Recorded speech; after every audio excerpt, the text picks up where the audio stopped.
It's the Elle Duncan Show, and it's coming to you live. But of course, I have like monster issues with being alone, so I brought my girls, and we're back like we never left. Yes. Except for that we did leave the studio, and now we're freezing. Yeah. And we're here with the setup crew in Cleveland, and it's raining on. You know what? This is nothing like it was in the studio. Run the damn tease.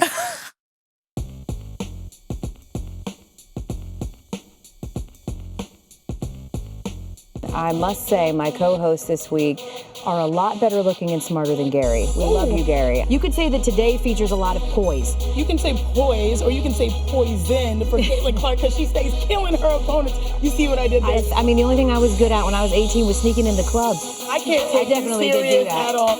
I'm different. Yeah, I'm different. I'm Up to different. Albany with the ceiling message.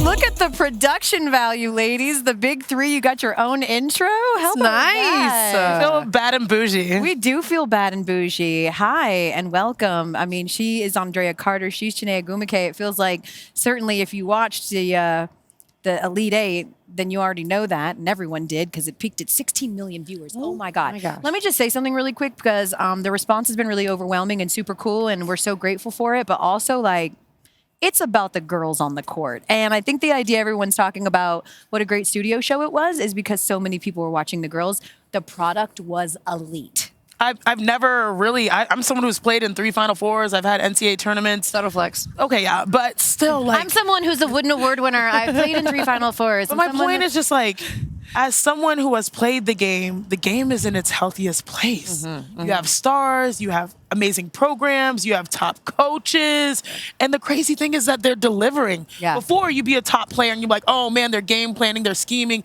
No, they're still getting buckets and then some and getting wins. That's the thing. There's a lot of hype about our show, which Yeah. I love. It's great. It's amazing. But like, our show is as good as it is because we're so excited for the games. Yes. We're so excited for the players, and we're so passionate about what we're seeing. So we're so excited for pregame. Then the first half starts, and it's lit. We're lit at halftime, and then the second half starts. It's crazy. So we're crazier postgame. It just builds. It's just funny because everyone's like, I can't leave. I can't take breaks Yeah. because I want to watch us. I'm like, we can't take breaks either. Hello. We have to like sprint to the bathroom because Correct. we're watching the screen because we love these games. Yeah. Yes. Yeah, we would just recommend that you just pee yourself. It's fine. Depends. Diapers. It works.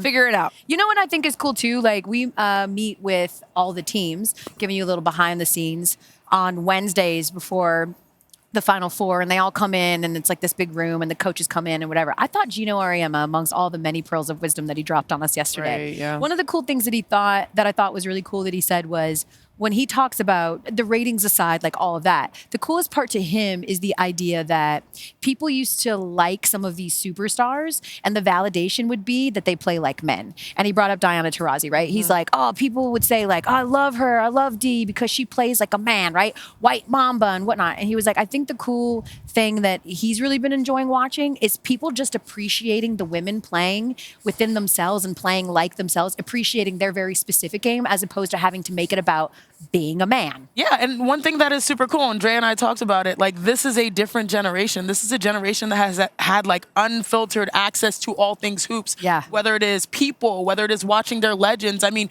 y'all were there when you saw Caitlin Clark react to Maya Moore. Yeah. You know, before people would typically, a lot of people, like I'd go to girls' camps and they say like, who's your favorite player? Oh, Steph Curry. Oh, LeBron James. That has changed. Yeah. That is no longer the case.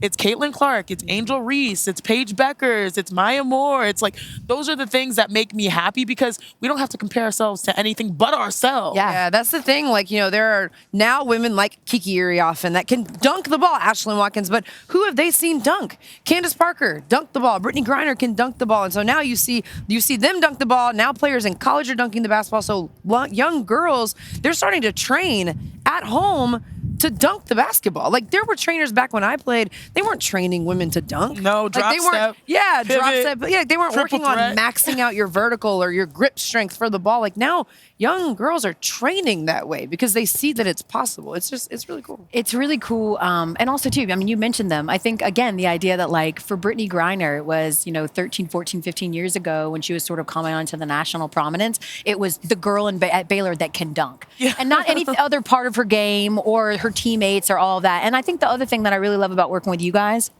is you're so intentional about making sure that we're in a media landscape that obviously falls in love with stars.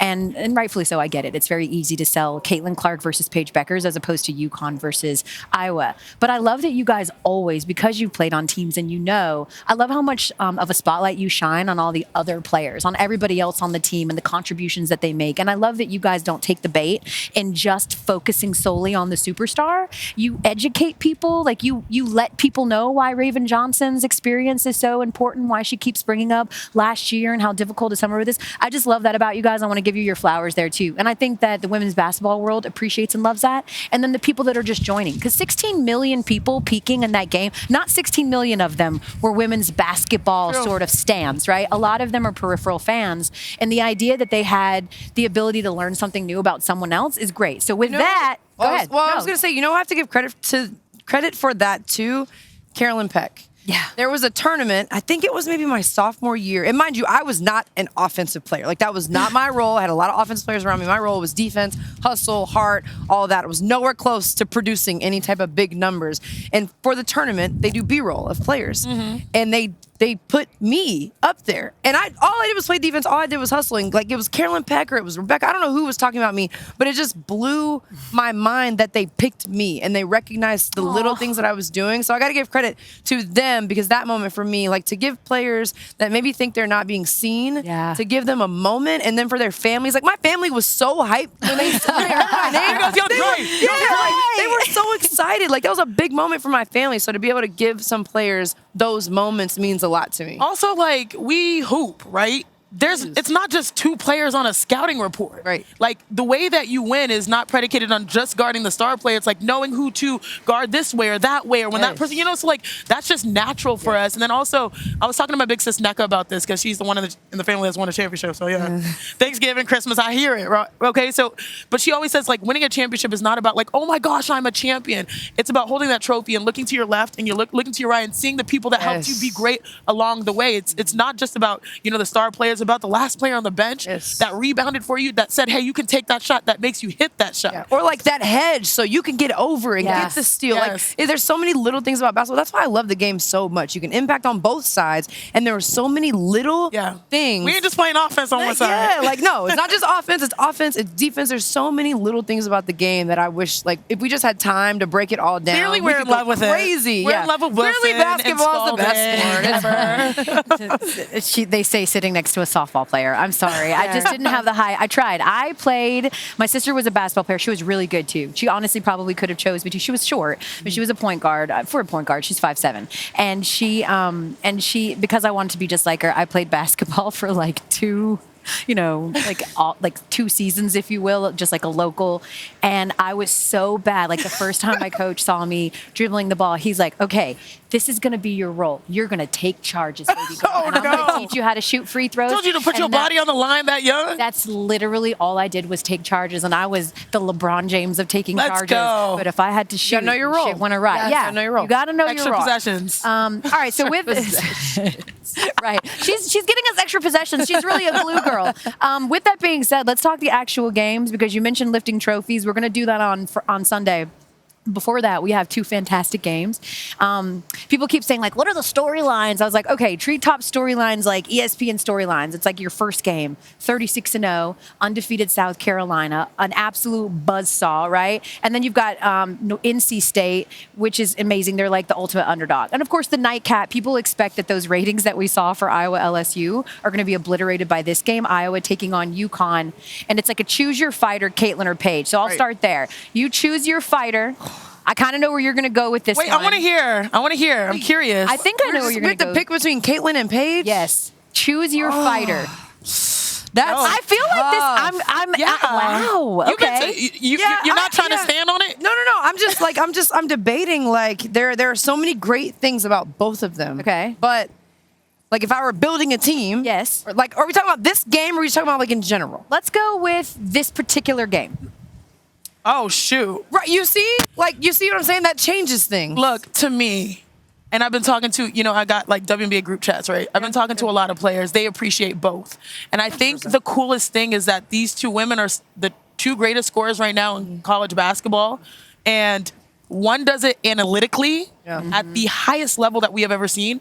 And the other does it with like a versatility that is so underrated. Yeah. What do you like? Right. That's the cool thing about both of them is it really is just like pick your style. Pick your it's hard to say one's better than the other because they're both elite scorers, but their games are different.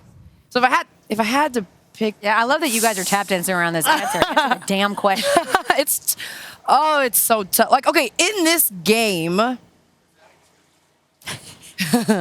it's hard because Caitlin's ability and her range changes everything. It changes everything. What you do defensively. But then Paige and her versatility, like you said, like she's playing 1 through 4 at times. Yeah, exactly.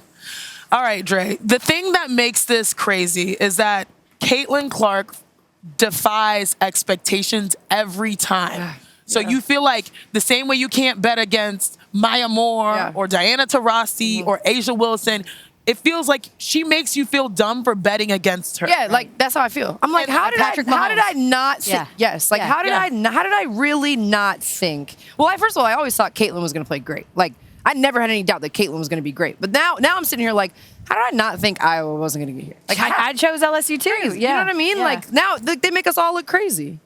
I'm still thinking to answer I was going to say, I love question. the fact you guys haven't you answered that question at all. But let's expand it then. Make a case for UConn to win this game. If they do what, they're going to win on Friday. Well, they have the advantage in, I believe, Coach Gino. When it comes to March Madness, the tournaments, no one expected them with limited bodies to be here. He knows what he's doing in these moments. And also, like, Aaliyah Edwards is a key. Yeah. I think a lot of times LSU, they didn't really have specific offense. No. And they would just like, if we miss it, we're going to get the rebound and put it back in. The IQ that UConn plays with, no shade to LSU because it's a different style. The IQ that UConn plays with, to me, you run the zone, they're going to have offenses that they have on the back of their hand against beating zones. They're going to have players that know how to get to the free throw line, to find the hot hand. And then they're going to realize, they switched to man and you don't have to call a timeout. So, like, there's a preparedness that UConn has.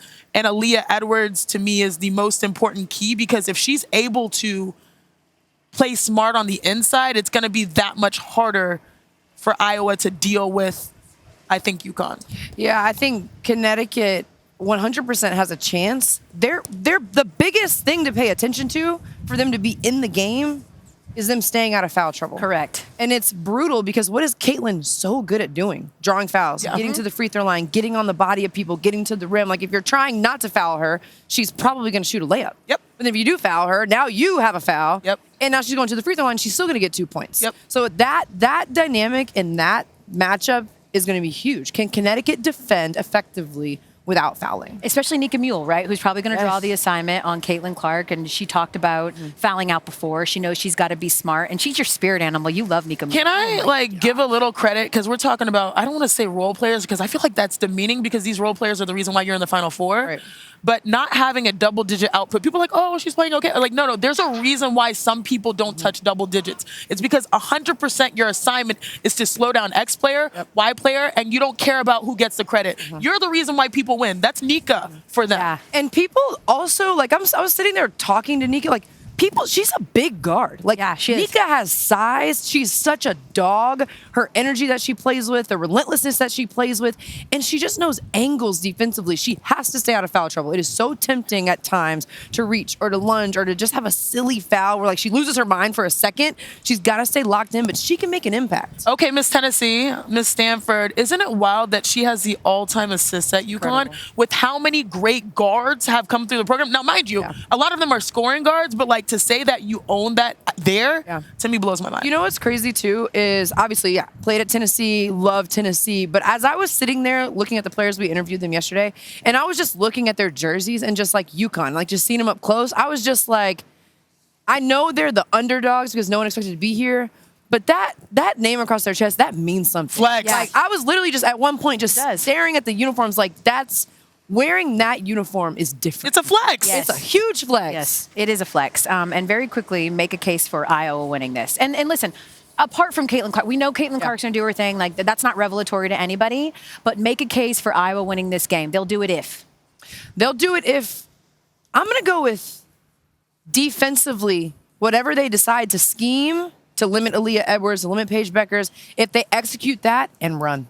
Because what is Iowa so good at doing? Their transition offense. What does UConn have? Low numbers. So if they can execute defensively, people underestimate Iowa's defense. I've underestimated that. Sure. Yes. That's the best part about being an analyst. Like, you can have thoughts that are valid from stats or from numbers, and then you can also admit, like, oh, I didn't expect this. Yeah. But their defense, if they can execute schemes and then run, I think Iowa's got a chance. Yeah, and honestly, it's all players not named Caitlin Clark 100%. playing bigger than themselves. Like we've seen, whether it's a Falter, Martin, Marshall, you name it. Like everyone, this is the thing that I keep saying. Everyone knows Caitlin's great at scoring and assisting, but like there are very few people that give you that irrational confidence that we are meant to be here, that I can play at this level. And also I was even just saying, like, why is Iowa so comfortable playing with, it's because this is what they have done all season long. Yeah. They're dealing with packed out arenas, lines outside, being celebrities. So like, oh, pull up, it's March Madness. Oh, no big deal. Yeah. I know how to shoot under these lights. Like, I was wondering the psychology of it, and that's why their players keep producing. They've also played, they've got the most experience playing together of any of the teams that are left. They've played a lot of games together. It's also so cool watching them play with Caitlin. Yeah. Like, they know where she's going to go when she's supposed to get the ball. They know to cut. And when, like, Hannah Stokey literally was like, I don't even have to, I know when I should turn my head. Yeah. Like, when I'm running the floor, I'm like a wide receiver. Pass, she was like, oh, I got this. She's like, she's going to hit me. She said it's like a wide receiver, right? Getting the ball.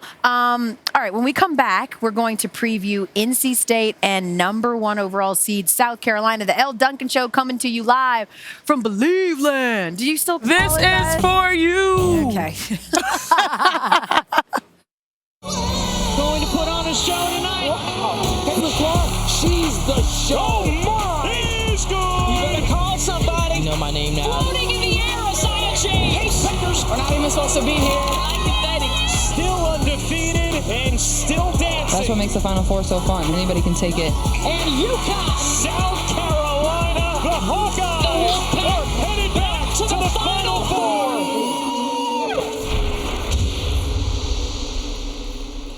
Let's go. Coverage starts 6 p.m. Eastern. Welcome back to the Elle Duncan Show live from Cleveland. As We get live, ready. baby. We live, baby. Live, a Andraya little cold, but it's lit. It's freezing. It's really, we're doing our best. You're doing great, sweetie. We're doing our best, but it is freezing. Nonetheless, very quickly, let's wrap up because we talked about, make the case for Iowa, make the case for UConn. The first matchup of the night, 7 p.m. Eastern, is NC State facing undefeated South Carolina. We don't have to make a case for South Carolina because they're 36-0, and we know how good they are. But the one thing that I find really interesting about South Carolina is because NC State, with their guards like exploding in the tournament, Snia Rivers and Isaiah James, with them both like becoming revelatory next level, they're being talked about more even than the players that are on South Carolina. I think the one detriment to South Carolina in terms of media attention is that they don't have a supernova star. They just have a whole bunch of them. But if you're Dawn Staley, that is 100% the biggest strength when it comes to wanting to win a championship. Yeah, absolutely. I mean, it's so easy for people covering teams to see, oh, 2 players scored over 20. Great. Pick clips of them. Let's talk about them. For South Carolina, you can't really do that. Like, you can sometimes because they certainly have players that can pop off and have a big scoring day. But for South Carolina, you have to be a little more in depth and understand what we talked about earlier, the little things. Yeah. The little things that they do consistently. It's not easy to clip. You got to find multiple players that do it. They all do things well. You might see 6 players with 13 points. So then you're like, well, who are we supposed to talk about? And so I think the effort that goes into it, it has to be a little more in-depth when you're talking about South Carolina because so many players do so many things for them to be successful. Yeah, I was on a team at Stanford where, like, oftentimes, okay, Nneka would have a good game, or Jeanette Poland, or Lindy Rock, or Kayla Peterson, and I remember What a squad, by the way. I had a little bit of a squad back in the day. Another flex. But it was funny because when we'd go into matchups, it wasn't about who's going to show up. It was about, are we going to win? Yeah. And Coach Tar would always say, like, well, let me not do her voice. Do it. Do her voice. Well, UConn has them and Tennessee has them. Well, they may have stars, but winning is fun. Yeah. Like you don't want to hear that as a kid. You want to. We're in a different era of NIL and superstars, whether it's on social brand deals.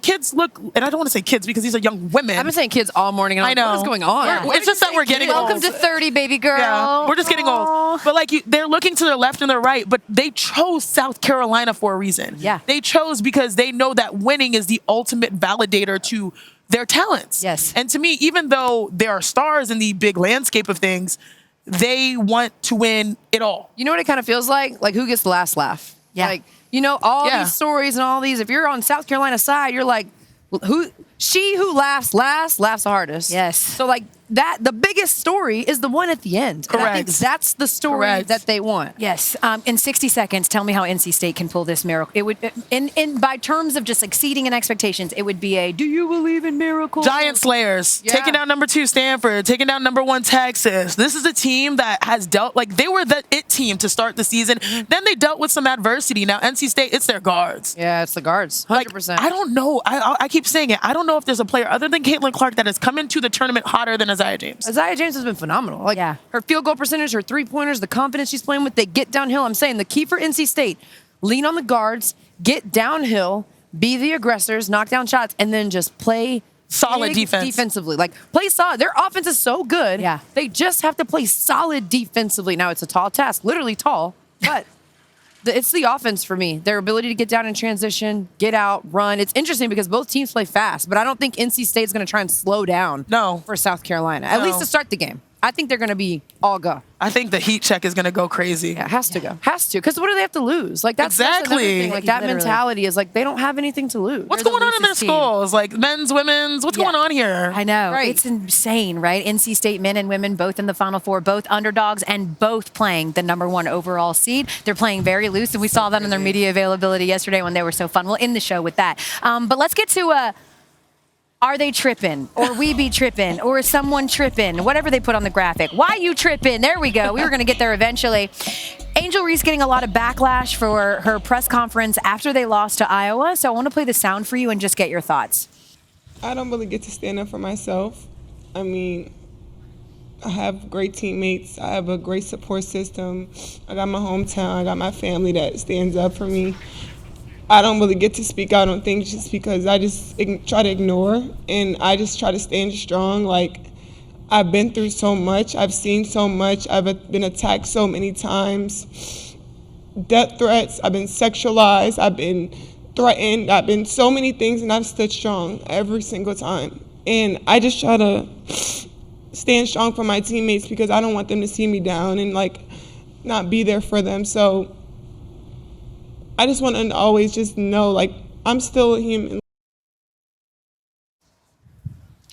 First of all, she didn't just sit up there and start commiserating like Someone other people asked in the her a midst. Someone question. asked her a question, and that was her response. And I suppose the good news about women's basketball and the equity that we're starting to see is that we've got horribly bad takes coming from people that don't know anything. So at least that's a positive. But are people tripping for saying, why are you complaining? Why are you up there talking about your hurt ankle? You lost. Just take it. Absolutely. Yes. They're tripping, and they're tripping hard. Because I just don't understand. Two things can be true. Angel can be this player that has a big personality and is unapologetically her, and she talks trash. That can be true, and her feelings can get hurt for people attacking who she is as a young woman. Two things can be true. So I don't understand how people just expect her to show no emotion when she's asked a question and emotion arises. She's a human. She said it. And the timing of this matters. Yeah. This is a woman who has said, and even her teammates have said, heavy is the head that wears the crown. She was crowned one of the faces of college basketball based off of her success. And the way that she got there was not only being the best on the floor, but also being unapologetically herself. This is a league, I'm talking about league and the W because that's my first reference point, but we know the communities that we represent when we go out there. And I think she's done an excellent job representing herself, her family, her brand, and doing it on her own time. But like, to me, when you think about these situations, she waited until things were said and done to show, hey guys, I'm a human too. She didn't have the ability to speak on it because she didn't want to put herself in a space of emotional vulnerability, knowing that the crown that she wears, is heavy. Correct. To me, it takes such a level of poise to be able to withstand what she has withstood, saying that last year, ever since she won, she hasn't really fully been happy, but she has to show up in every space, play hard as a basketball player, be the leader of a team, not let people down, and then finally she can take a break and say, like, look, I've been on this journey, and this is what it's like for me. Oh, coming up. Like, it came out like that because she's been holding that in. Correct. She's been trying to hold it down. And she, like, it just reminds me of how women are superheroes, because she gave a glimpse of what humanity was, and it was beautiful. And also on top of it, to see her sisters next to her uplift her in that moment. That was it. I hate being the person that like quotes like from the Barbie movie, but I thought America Ferrera's speech about it being impossible to be a woman. It's like you want your women to be gentle and humble and self-deprecating, and this whole she's the villain, she embraced the villain role. It's because she was made that way. It was painted lily white versus dirty debutante, and it's been that way since she won the national championship last year. And so at some point, it's a defense mechanism. You accept it and you take it and you're like, fine, I'll be that for you. If that's what you're going to make me, I'll accept that role. And the second she shows vulnerability, we're bitching and complaining and whining that she's whining. It just doesn't make it. You are damned if you do and you're damned if you don't. And I hope she learns right away, early on. It's so unfortunate she has to learn it this way, that being a woman is impossible. It is impossible. And we do it in the best way that we can, and we show up. And also at times being a public figure is impossible. Correct. Because these are situations, especially with social media, these people are saying things about Angel that have no business speaking on Angel. Correct. Or who she is as a person. And really in any other sense of time before social media was a thing, they would never be able to put their opinions really anywhere about Angel. And they're coming from this preconceived notion of what women's basketball was, not what women's basketball is right now. We've been fighting to have players like Angel Reese out there being herself for years. Correct. While society has tried to mold us into something that is a palatable product. The most palatable product is exactly who she is, Yes. what these women are. Authenticity is the most palatable thing. Thank you. And that's why we're seeing all the viewership and all the ratings and all that type of stuff, because she exists the way that she does. Yep. And so to push against that in ways that people don't realize are not tied to the game. Yeah. You're tripping. Couldn't be me. Yeah. You are absolutely tripping. We're never tripping, though. And coming back, we'll talk a little. I hear, now I don't know if this is true or not, we'll have our researchers look, that the men are doing some in Phoenix. What is that? Is there a men's tournament? Wait, there's dudes playing? Hey, the Elle Duncan Show. New episodes drop every Monday and Thursday, wherever you get your podcasts. Also on YouTube, you can watch the show. And then on Fridays at 2 p.m. Eastern on ESPN2, you can watch it live. I would recommend you do that this week, because we've got two beautiful faces, Ogwumike and Andraya Carter, who surprisingly still wear less makeup than Gary Streisky, who is still hanging out at Why does Disney he World. need makeup? Shots fired. Still hanging out at Disney World with no kids. We're going to talk about that when Gary returns on the show on Monday. But I joked before the break that there is apparently a whole men's tournament that's happening. You know why I know this? Because I picked that for one of my ESPN bet markets that both the UConn men and women would make the Final Four. That wasn't a super stretch on the UConn men's side. They seem like similarly. Isn't UConn men's dominance bad for basketball? This is so bad for basketball. It's bad for basketball. Oh my God. That 30-0 run was so bad. What a joke, people that were talking. The reason we have women's basketball, like one of the reasons we have this today is because they were so good. Yes. Everyone had to figure out how to beat UConn. Correct. I love that point that you guys made. Like, everybody figured out how they could go get those. They don't all exist at UConn anymore. Like, they've got great players, but all Americans are all over America. Yes. But let's talk about this men's game for a moment, just because of DEI. You know, we really need to show some gender equity here, so we'll talk about the men. This woman. You know but can we even say we want to it? be Or is it- inclusive. Wait, can we even say that these days? Right, is exactly. it It's been just a different bastardized. Yeah. UConn versus Alabama.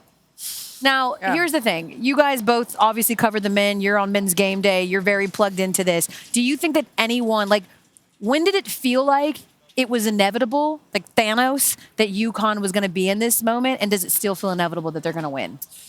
I don't know when it felt like it was inevitable, but honestly, like it felt inevitable just watching them throughout the season. And when we saw the bracket, even though their bracket was difficult, their region was difficult, but like when they went on a 30-0 run, I'm like, there's a 30-0 run? That's insane. Like, Janae, please. When we were watching this happen, because we looked up and it was like 29, 29, 29, 59, like what? What would you do? Like, as a player, I'm going out there and I'm chucking my body at the rim to stop the run, get into a free throw. Like, yeah. Nancy Kerrigan. Yes. Is what you're saying. Yes. Someone come out. Just come out there. You know what's crazy? And this could be like... I'm not. Okay, I'm sorry. Go ahead. Get a fight. All due respect to Nancy Kerrigan. I'm sorry. It's not funny. Get into a fight so you can get some free throws. Yeah. Somebody just start a fight and then we get some free throws. Ejected? Like something. You got to do something. You got to fight back. You got to fight back. You're like, you got a friend that's like had a little too much to drink and you're like, you got to get up. You got to fight we back. got to go. Come on, we're leaving. Got to go. We got to get out of here. That was the 30-0 run. Like they needed to find a way out. Could not find a way out. It's crazy though because when I think about like NC State going against UConn, like NC State men, that's also the team that's like, you have to believe in them. Yeah. And Alabama, like NC State potentially going to win, Alabama potentially winning. Like there are these underdog teams that you're just like, they have that, why not us? Why not us mentality? Because UConn and Purdue, okay, like those are the teams that we expected to be there. Okay. NC State and Alabama? Yeah. I mean, what, you didn't expect Purdue No, to be I'm just there? saying, like, talk to me about Zach a little bit. Because, like, Edie? we talk about, like, we talk about runs, but then when we talk about 40 pieces. Yeah. I mean, he's dominant. He's huge. We were talking about on our men's show, like, who would you pick to build a team around?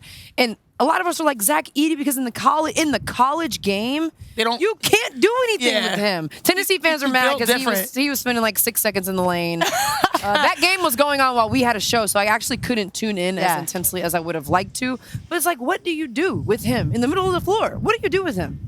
Nothing. He's also been in college for 10 to 12 years. It's like, dude, he's like the Hunter Renfrow for you football fans out there of college basketball. I'm like, yo, how many years of eligibility does this dude have? He's still here. Yeah, he's still here. God damn. Him and what's the other one? Timmy. I think he's gone. Gonzaga. Yeah, he's been in Gonzaga for Drew Timmy. for 36 years. I'm like, how is this possible? All right. So one of the things that I love about this time of the year is that we always have like some folk hero, somebody that sort of shows up, takes the world by storm. Because again, we're not just impressed with the talent on the court. Like we've got to like some ironic star. Who is your ironic like folk legend from the tournament? Well, like tourneys past, no one could have predicted Sister Jean. Oh yeah, like Sister Jean moving up for Loyola. Yeah, is that supposed to be like Jason Sudeikis this year? No, you know what I mean? Like maybe like Travis Scott. Oh, yeah. Is Travis Scott going to show up? Yeah, he's an ironic sort of. He'll probably be here. Travis he should have dapped up Maya, but we'll deal with that later. Yeah, he did. It's fine. He heard all about it, and hopefully, if she comes back, he will too. Travis Scott, by the way, a big Caitlin Clark fan, came to the game that we were at, their regular season finale against Ohio State. So what I'm going to do is I'm going to give you a name, and you tell me if it's an actual folk hero or if it's just folk fiction. I made the game? To March Madness. Okay. If you made them up, then they're folk fiction. Exactly. So I'm going to tell you the DJ Burns. Oh, that's folk hero. Yeah, folk hero. There we go. Yes. Hero. Can I also say that, like, who is awesome, by the way? Yes. He's awesome. But what is interesting, because we're being so inclusive here and we're really showing a lot of love to men because they don't ever get any, is that we would never sort of love a really good women's player just because she's chubby. Like the DJ Burns effect is because of the chubbiness. Okay. Oh, you disagree? You disagree? I don't. Go ahead. I'm trying to say it and put some respect on her game. I don't want to ever demean, like, built strong. Yeah. Audie Crooks. Yeah. Built strong. I mean, like, I think people.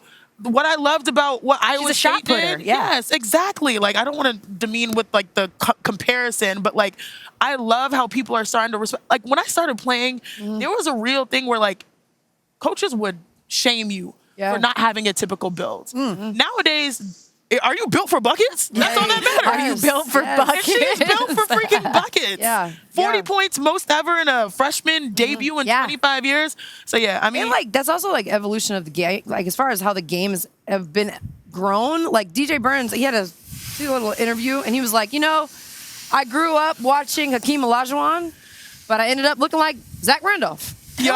Okay, you know what? He said that about himself. I thought it was I thought it was cool. That's great. Okay, so we know DJ Burns is real. All right.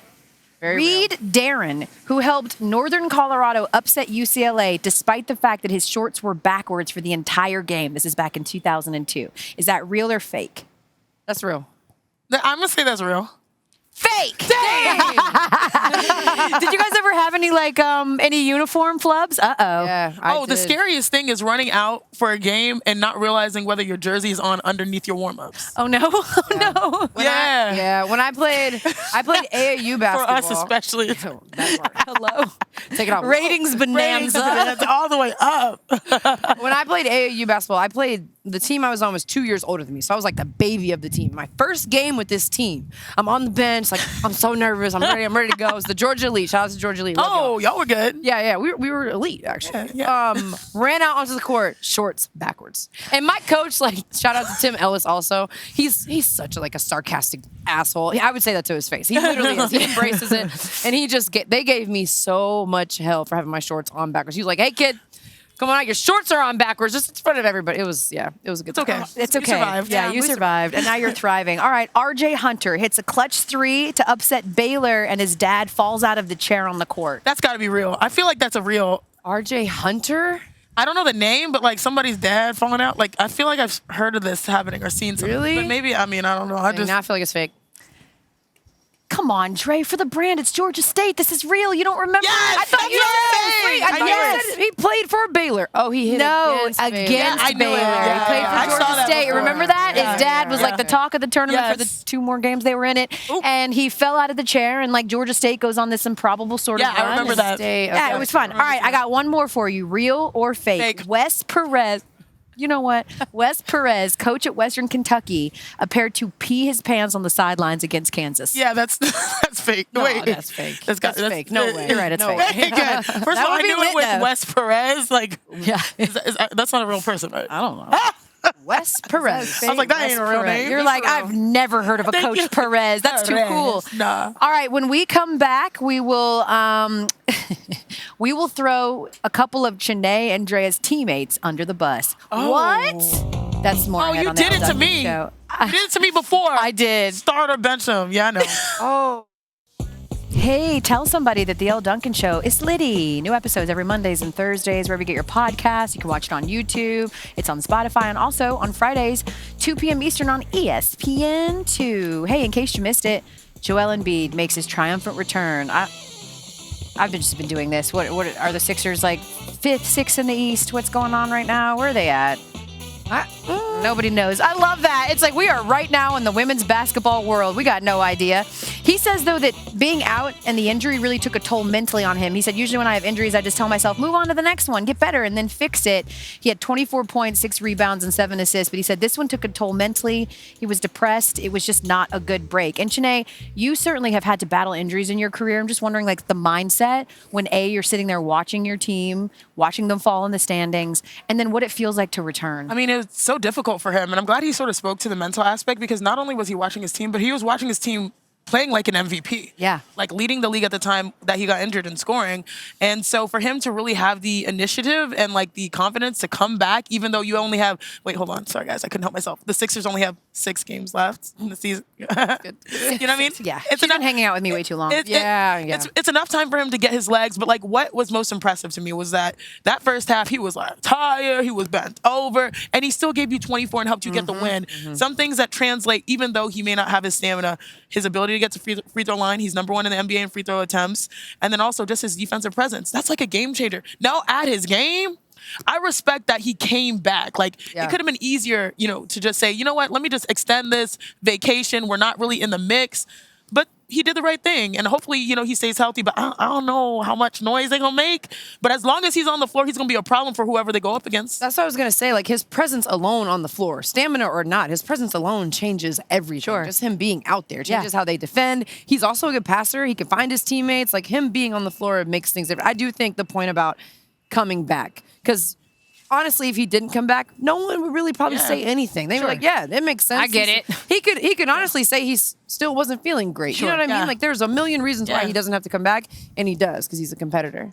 So is apparently Jarrett Allen. Did you guys see this sound from yesterday? They confused the whole Jazz broadcast team when he momentarily became the loudest man in the arena after a threes violation was called on Evan Mobley. Listen to this.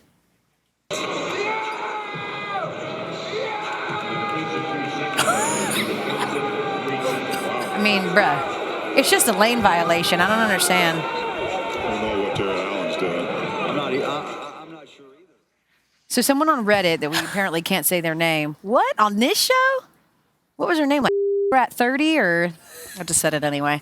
They pointed out that apparently he does this before. My producer's saying it wasn't even as bad as what I said. See, there you go. Whoa! Of course you made it worse. Because he just does this in violation of his in celebration of his teammates. You get a 3-second violation, then he is gonna celebrate you and shout you out, and it's gonna be great. But I'm just wondering, because you guys have played on a lot of teams, who's just like the wildest wild teammate? Like just someone that you're like, what? She's insane that you've played with before. You're Jarrett Allen. You got one? Yeah, I do. And I'm gonna shout out Courtney Williams. Courtney Williams, that's my dog for life. Yep. Energy, like if you're flexing after scoring and you're like, yeah, she's like, yeah, I told you, you're the best, you're the best, you're the best. You're like, I'm like, Court, like, yeah. You know, like the ultimate hype up. Now then if it's also something like, okay, man, you ready to fight? She right there. Yeah. In your back pocket. Yeah. So I love it. Like the good and we stay ready. That's Courtney Williams. I would have to go with at Tennessee, and I've known her since like middle school. She sounds like a big sister to me. Sierra Burdick. Ooh, CB. Sierra, oh my, there are times, I'm telling you, if you do something crazy, yeah, Dre, baby. Yeah. Like, she's so hyped. But then if you do something wrong, Dre, baby, you gotta go, just so, we'd be like, Sierra, stop barking. You're barking. Just talk to us. Her energy is like, and Sierra's the one that like, practice is over. She's getting up extra shots. She's doing extra things. She's just like, she's just a dog. And her energy, her scream, and there were a couple of times on the court, there was a fight going to break out. It was probably involving Sierra because other teams hated Sierra. She was the one that like you wanted her on your team. I was so glad she was my teamate. But I have some friends that played other teams that are like, yeah, we hated Sierra. But yeah, it's because she was crazy. You could always hear her. In the best way. Yeah, you could hear her. Her voice carries, very unique voice. CB, love you. You know, sorry, my favorite teammates are like, say you score whatever, they come up like right under you because I'm a post with like, they can't guard you. Like, give it to them, they can't guard you. Too small. Those are my favorite. Let's go. Yeah, exactly. I feel like everybody needs a wild card, and everybody needs a wingman and someone that will come in for the assist. And Andraya Carter served that role for me yesterday when NC State put me on the spot. We will show you that moment and close things out on the other side. Stick around.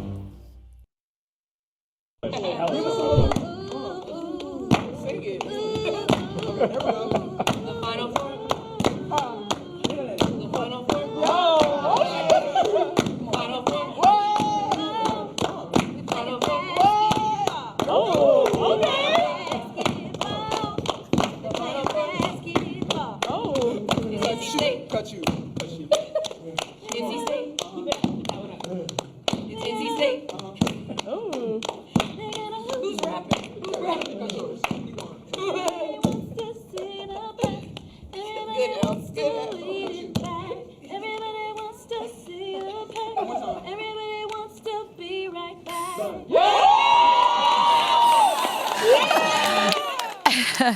Yeah, shout out to NC State. So the reason that moment happened is because they told us how loose they are. They were talking about the vibe check and like they love each other and they ad-lib songs and they freestyle. And so then Sanaya Rivers jumps up and her teammates kind of didn't like, they gave it like I think Isaiah gave a beat, but then the teammates didn't really jump in. So she's like, we need a vocalist. Ryan Rucco's like, Elle will sing. And then Draya comes in with Final Four. Is that Final Four? Couldn't leave Elle hanging. Apparently there are players that like jump in for the vocals, but those players weren't in the room. Correct. So they needed somebody to provide some vocals, and Elle, the queen of vocals. Yeah, well, no. Like I say, I am the queen of shower records. Do the people know that you have a record? Yeah. I did. Yes. Yeah, I did used to have a record deal, and then drop the album, sis. I did my first performance. I performed at a club, and it's well before your time. Is it one you called snuck Chili into? Pepper. I didn't have to sneak into this one because I was 21. Thank God. And I performed, and it was so bad, you guys, that like my parents were there. It was so I had backup dancers and everything. It was so bad that when I was like, "How'd I do?" to my parents, they were like, "You really gave it your best."